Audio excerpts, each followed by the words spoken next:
नमस्कार मित्रों, मैं सतीश कुमार टूवर्ड्स एजुकेशन से। आप लोग कैसे हैं? आशा है आप लोग अच्छे होंगे और आपकी पढ़ाई अच्छी चल रही होगी। मैं जंतु विज्ञान और वनस्पति विज्ञान दोनों को आपको वीडियो भेज रहा था और मैंने कल से आपको वनस्पति विज्ञान की वीडियो भेजना शुरू किया है, जिसमें मैंने आपको प्रस्तावना में मैंने आपको बहुत सारे कराए, जिसमें अध्ययन किसमें किसका अध्ययन है, कुछ परिभाषाएं कराई। और अब मैं आपको कुछ प्रमुख ऐतिहासिक शोध घटनाएं इसमें बताऊंगा जो बहुत ही महत्वपूर्ण पीजीटी टीजीटी के लिए होती हैं। सभी बायोलॉजी की जो परीक्षाएं होती हैं सभी परीक्षाओं के लिए होती हैं। और समय व्यर्थ ना करते हुए आप लोग टुवर्ड्स एजुकेशन को लाइक्स सब्सक्राइब ज़रूर करें।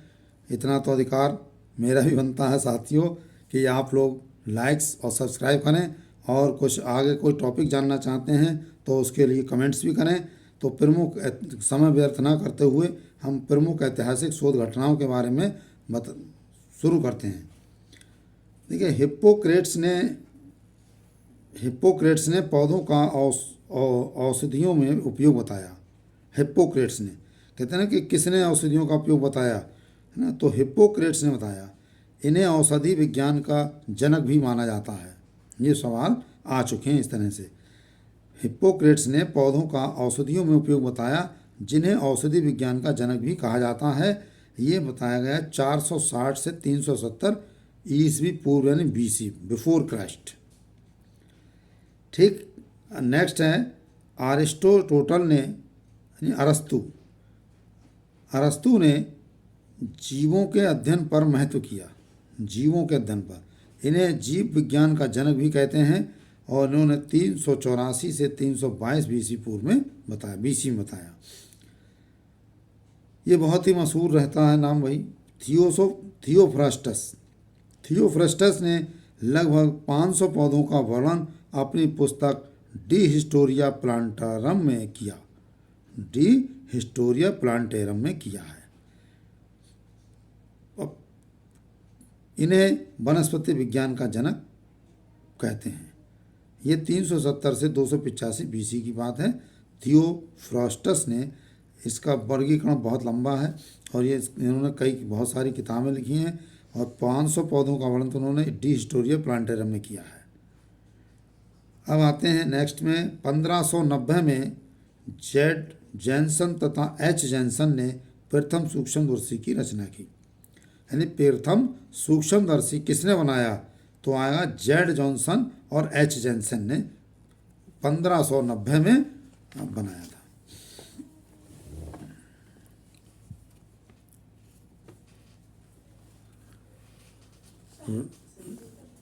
रॉबर्ट हुक ने कोष का नाम दिया था। कोष का जो हमने आपको पीछे वीडियो में बताई थी, सेल, तो कोशिका को जो नाम दिया है वो रॉबर्ट हुक ने दिया है। कार्क की कोशिकाओं का चित्र अपनी पुस्तक माइक्रोग्राफिया में छापा है। उनकी एक पुस्तक है माइक्रोग्राफिया। कभी कभी सवाल आता है कि माइक्रोग्राफिया पुस्तक को किसने लिखा है? तो ये रॉबर्ट हुक ने लिखा था। कब लिखा था? ये 1665 में लिखा है। अगला है ए.वी. ल्यूवेनहॉक ने, जो कि एक डच वैज्ञानिक थे, सूक्ष्मदर्शी की रचना की और इसको अधिक उन्नत किया तथा प्रथम बार वर्षा के जल में जीवाणुओं को देखा। ए.वी. ल्यूवेनहॉक ने कब? 1675 में। ए.वी. ल्यूवेनहॉक ने, जो कि एक डच वैज्ञानिक थे, सूक्ष्मदर्शी की रचना की और इसको अधिक उन्नत किया तथा प्रथम बार वर्षा के जल में जीवाणुओं को देखा। किसने देखा? ए.वी. ल्यूवेनहॉक ने, और 1675 में। मालपीघी ने पादप शारीरिक के विषय में अध्ययन किया। कब किया? 1675 में। एन ग्रीव ने फूल के प्रजनन अंगों के विषय में प्रथम बार अध्ययन किया 1682 में। आर.जे. कैमरेरियस ने पौधों में लैंगिक जनन तथा परागण के महत्व को बताया। आर.जे. कैमरेरियस ने पौधों में लैंगिक जनन तथा परागण के महत्व को बताया। ये बहुत पढ़ते हैं हम लोग, लैंगिक जनन और परागण। तो इसने सबसे पहले किसने बताया? ये R.J. कैमरेरियस ने बताया 1694 में। यह 1694 में। नेक्स्ट है, स्टीफन हेल्स ने पादप शरीर क्रिया विज्ञान के विषय में अध्ययन किया। इन्हें पादप शरीर क्रिया विज्ञान का जनक कहा जाता है। किसको? स्टीफन हेल्स को, 1727 में। नेक्स्ट है, कैरोलस लीनियस ने द्विनाम पद्धति से नामकरण की शुरुआत की। बायोनॉमियल यानी इनके द्वारा दिया गया वर्गीकरण लैंगिक पद्धति का वर्गीकरण कहलाता है। इन्हें वर्गीकी का जनक भी कहते हैं। किसे कहते हैं? सवाल आता है कि वर्गीकी का जनक किसे कहा जाता है? तो कहा जाता है कैरोलस लीनियस को। द्विनाम पद्धति का जनक किसे कहा जाता है? ये भी कैरोलस लीनियस को कहा जाता है। लैंगिक जनन, ये भी कैरोलस लीनियस को, 1753 में। नेक्स्ट है, फोंटाना ने सर्वप्रथम केंद्रक देखा, न्यूक्लियस। फोंटाना ने, किसने देखा सबसे पहले केंद्रक? फोंटाना ने 1781 में केंद्रक को देखा। अगला है, लैमार्क तथा ट्रेविरेनस ने बायोलॉजी शब्द का प्रयोग किया। लैमार्क तथा ट्रेविरेनस ने बायोलॉजी शब्द का प्रयोग किया तथा बताया कि इसके अंतर्गत जीवों का अध्ययन करते हैं, 1802 में। लैमार्क ने उपार्जित लक्षणों की वंशागति सिद्धांत, लैमार्क ने उपार्जित लक्षणों के वंशागति सिद्धांत का प्रतिपादन किया। इसे लैमार्कवाद भी कहते हैं। ये सवाल इस ऑब्जेक्ट में आता है कि उपार्जित लक्षणों के वंशागति का सिद्धांत किसने दिया? तो कई नाम आ जाते हैं आपको, लैमार्क दे दिया है ना, कैरोलस लीनियस दे दिया। तो यहाँ पर कन्फ्यूजन यही है, उपार्जित लक्षणों की वंशागति का सिद्धांत लैमार्क ने दिया है और लैमार्कवाद भी इसी को कहते हैं। ये 1809 में हुआ है। एपीडी कंडोले ने वर्गीकी शब्द का प्रयोग किया है। जो वर्गीकी शब्द आया है वो एपीडी कंडोले ने दिया नाम, 1813 में दिया। पी केवेंटू ने क्लोरोफिल नाम दिया है। जो क्लोरोफिल हम पढ़ते हैं ये नाम दिया है पी केवेंटू ने, 1817 में दिया है। रॉबर्ट ब्राउन ने कोलॉइड यंत्र में ब्राउनियन गति, ब्राउनियन मूवमेंट के विषय में बताया, 1828 में। यहरनबर्ग ने सर्वप्रथम बैक्टीरियम नाम दिया है। यहरनबर्ग ने सर्वप्रथम बैक्टीरियम नाम दिया 1828 में। देखो मित्रों, इसमें से 2-3 सवाल आपको मिलते हैं कि सन आती है और किताब आती है और रिसर्च आती है कि ये किसने दिया है। तो ये आपको याद करना बहुत ज़रूरी है। आप वीडियो देखते रहेंगे तो भी आपको सब याद हो जाएगा ना। यहरनबर्ग ने सर्वप्रथम बैक्टीरियम नाम दिया है 1828 में।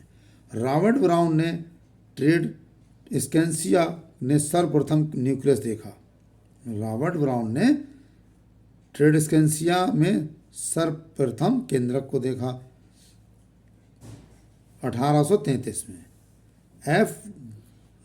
एफ डुजार्डिन ने कोशिका के जीवित पदार्थ को सारकोडे कहा। क्या कहा? सारकोडे कहा, 1835 में कहा। पुरकुंजे ने कोशिका के जीवित पदार्थ को जीव द्रव कहा।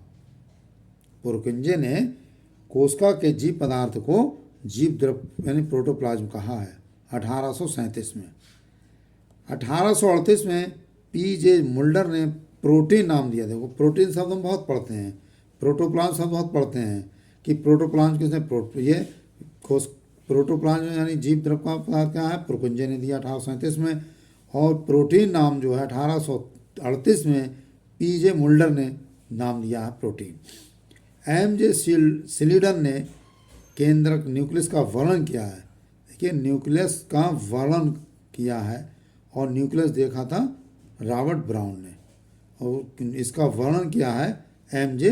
सिलीडन ने 1838 में। 1839 में M.J. स्लीडन तथा टी स्वान यानी स्लीडन स्वाइन ने इनकी जोड़ी बहुत चली है। कोशिका सिद्धांत सेल थ्योरी प्रतिपादित किया जिसके अनुसार जंतु तथा पौधों का शरीर कोशिकाओं से बना होता है। सेल थ्योरी का कहते M.J. स्लीडन और टी स्वान ने। 1846 में वॉन मॉल ने जीव द्रव का महत्व तथा कोशिका विभाजन के विषय में बताया। कोशिका विभाजन जीव द्रव का महत्व वॉन मॉल ने बताया। हाफ मिस्टर ने निषेचन यानी फर्टिलाइजेशन का अध्ययन किया। फर्टिलाइजेशन बार बार आता है, तो ये हाफ मिस्टर ने इसका अध्ययन किया है 1849 में। बिरचोव ने बताया कि कोशिका का जन्म पहले से मौजूद कोशिका से होता है। कोशिका का जन्म पहले से मौजूद कोशिका से होता है, ये 1855 विरचोव ने बताया। 1855 में ही बीसमैन ने जर्म प्लाज्म का सिद्धांत यानी थ्योरी ऑफ जर्म प्लाज्म प्रतिपादित किया था। बीसमैन ने 1859 में डार्विन ने ओरिजिन ऑफ स्पीसीज नामक पुस्तक लिखी। ये पुस्तक का नाम बहुत आता है कि ओरिजिन ऑफ पुस्तक किसने, डार्विन ने। इस तरीके से कई नाम आ जाते हैं, तो हमें डार्विन ने लिखी है ये। नागेली एवं क्रेमर ने सेल मेम्ब्रेन नाम दिया है। सेल मेम्ब्रेन का नाम नागेली एवं क्रेमर ने दिया है 1855 में। 1862 में ए कालिकर ने साइटोप्लाज्म नाम दिया है, जो हम कोशिका में पढ़ेंगे साइटोप्लाज्म। 1864 में लुई पास्चर ने अथवा रोग का रोगाणु सिद्धांत जर्म थ्योरी ऑफ डिजीज या फर्मेंटेशन पढ़ते हैं, किण्वन या फर्मेंटेशन के विषय को बताया। ये लुई पास्चर ने बताया। ये बड़ा मुख्य है, फर्मेंटेशन या germ of disease, germ of theory of disease, ये लुई पास्चर ने बताया है 1864 में।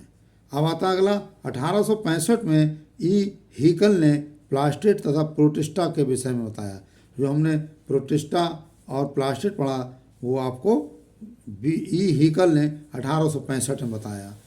1866 में जे मेंडल ने मटर पर संस्करण प्रयोग किए तथा उन्हें आनुवंशिकी का जनक यानी फादर ऑफ जेनेटिक्स कहते हैं।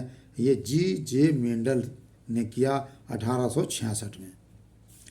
1868 में जे हेक्सले ने बताया कि जीव द्रव जीवन की भौतिक इकाई है। जे हेक्सले ने बताया 1868 में जीव द्रव जीवन की भौतिक इकाई है। 1859 में एफ मिसर ने मनुष्य की पस कोशिकाओं यानी पस सेल्स में डीएनए की खोज की तथा इसको न्यूक्लिन नाम दिया। एम मिसर ने 1869 में।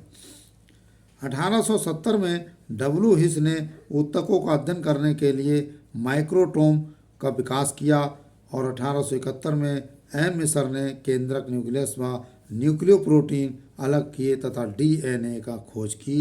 एम मिसर ने 1871 में न्यूक्लियस न्यूक्लियोप्रोटीन अलग किए, न्यूक्लियस व न्यूक्लियोप्रोटीन ये अलग अलग करके दिखाए और डीएनए की खोज की एम मिसर ने 1871 में।